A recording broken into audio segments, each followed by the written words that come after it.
सामान्य तौर पर 3 कृषि सुधार कानूनों की बात इस समय ज्वलंत मुद्दा है, लेकिन मैं धन्यवाद देना चाहूँगा प्रतिपक्ष के सभी मेंबर्स को भी। उन सब ने किसान आंदोलन पर भी चिंता की। किसान आंदोलन के लिए जो सरकार को कोसना आवश्यक था उसमें भी कोई कंजूसी नहीं की और कानूनों को काले कानून भी जोर देकर कहा। लेकिन मैं आजाद साहब और आनंद भाई आपको बताना चाहता हूं कि मैं किसान यूनियन से भी 2 महीने तक यही पूछता रहा कि कानून में काला क्या है, एक मुझे बताओ तो मैं उसको ठीक करने की कोशिश करूं। लेकिन मुझे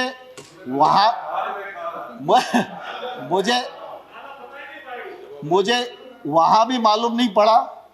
और जब प्रतिपक्ष के मेंबर्स ने भी, दीपेंद्र भाई आपका भी भाषण मैंने सुना, तो मैंने गौर से सुना कि कानून खराब है, कानून को रिपील कर दीजिए, वो हो ही जाएंगे और ऐसा वैसा सब लोगों ने अपनी बात की और करना भी चाहिए उन्हें। लेकिन कानून के प्रावधान को ये किसान के प्रतिकूल है, यह कम से कम किसी ने बताने की कोशिश नहीं की। मैं सर आपके सामने ही बैठा हुआ था।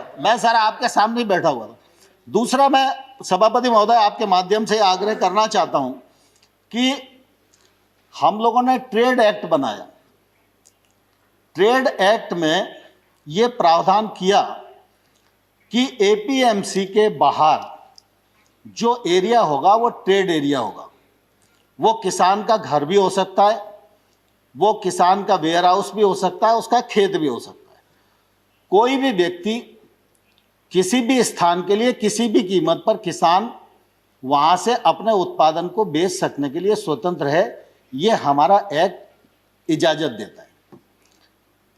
एपीएमसी के बाहर अगर कोई ट्रेड होगा तो उस पर किसी भी प्रकार का ना तो राज्य का टैक्स लगेगा ना केंद्र का टैक्स लगेगा। अब एपीएमसी के भीतर राज्य सरकार का टैक्स है, एपीएमसी के बाहर केंद्र सरकार का एक्ट है। केंद्र सरकार का एक्ट टैक्स को खत्म करता है और राज्य सरकार का जो एक्ट है वो टैक्स देने के लिए बाध्य करता है। तो मैं आपके माध्यम से किसानों को भी पूछना चाहता हूं और विशेष रूप से पंजाब के किसानों को भी पूछना चाहता हूं। उनके यहाँ थोड़ी परिस्थितियां अलग हैं, आड़तिया का कमीशन अलग है, बाकी सब चीजें अलग हैं, लेकिन हमने टैक्स को फ्री किया और राज्य सरकार टैक्स ले रही है। तो जो टैक्स ले रहा है और लगा रहा है और बढ़ा रहा है, आंदोलन उसके खिलाफ होना चाहिए या जो टैक्स फ्री कर रहा है उसके खिलाफ होना चाहिए। लेकिन अब देश में उल्टी गंगा बह रही है और मैं सभापति महोदय आपके माध्यम से किसान बंधुओं को भी कहना चाहता हूं, प्रतिपक्ष के मित्रों को भी कहना चाहता हूं, भारत सरकार नरेंद्र मोदी जी का नेतृत्व पूरी तरह किसानों के प्रति प्रतिबद्ध है, किसानों के प्रति समर्पित है। किसान आंदोलन के लिए हम लोगों ने लगातार उनको सम्मान देने की कोशिश की है, 12 बार ससम्मान बुलाकर बातचीत की है। एक शब्द भी हमने उनके बारे में इधर उधर नहीं बोला, संवेदनशीलता के साथ विचार किया है। लेकिन हमने ये जरूर कहा है कि आप प्रावधान में कहाँ गलती है विनम्रता पूर्वक हमारा ध्यान आकर्षित करिए।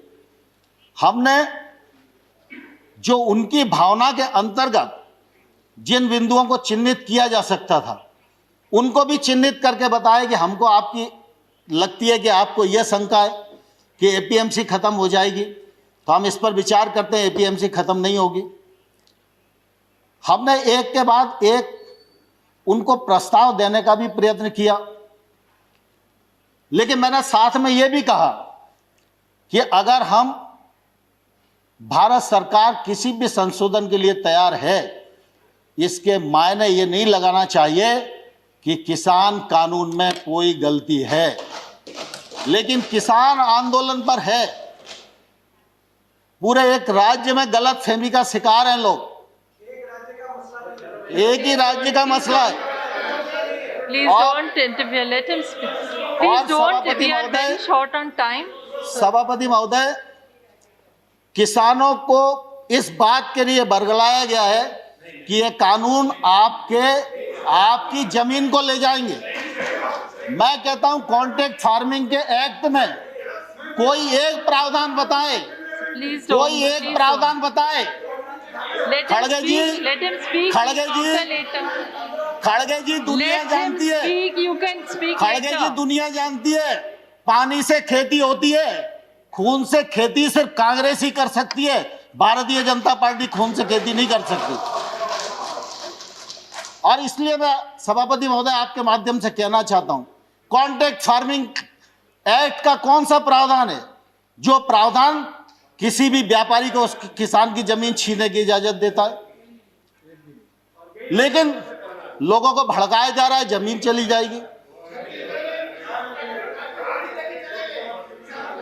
No, please, no comments from either side. No comments, please. Let the honorable minister speak. जहां पर भी एक्ट में अगर कॉन्ट्रैक्ट फार्मिंग का प्रावधान किया है, कॉन्ट्रैक्ट मूल्य का प्रावधान किया है, कॉन्ट्रैक्ट मूल्य से फसल का मूल्य बढ़ेगा सीजन पर तो उसका बोनस के रूप में हिस्सा किसान को मिलेगा, ये प्रावधान किया गया है। और किसान इस एक्ट से कभी भी बाहर हो सकता है। व्यापारी कभी भी बिना पैसे दिए इस एक्ट से बाहर नहीं हो सकता।